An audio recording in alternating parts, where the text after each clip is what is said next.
माझी प्रकृती साथ देत नसते, अंगात येते. काय येते?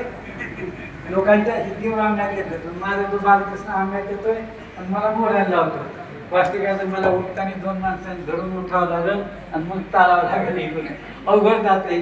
सध्या साथ देत नाही, पण देवाला सांगितलं एवढं कीर्तन करून घे माझ्याकडून. आगे की आग बात आगे, आगे आगे गोरे जागे, ईश्वराची इच्छा. तर आजच्या या वर्षाची ही सेवा पांडुरंगाच्या चरणी समर्पित करतो. तुमचा फोटो बाजूला घ्या, देव मला असू दे. आमचे महाराज उभे राहिले देवा, काय राव तिकडे फोटो काढा घेतात. या महिलांचा काढा, पुरुषांचा काढा, माझ्यासमोर असा आनंदाचा सगळ्यांनी लाभ घ्यावा एवढी सगळ्यांना विनंती करून आजच्या कार्यक्रमाला विराम देतो. जय विठ्ठल.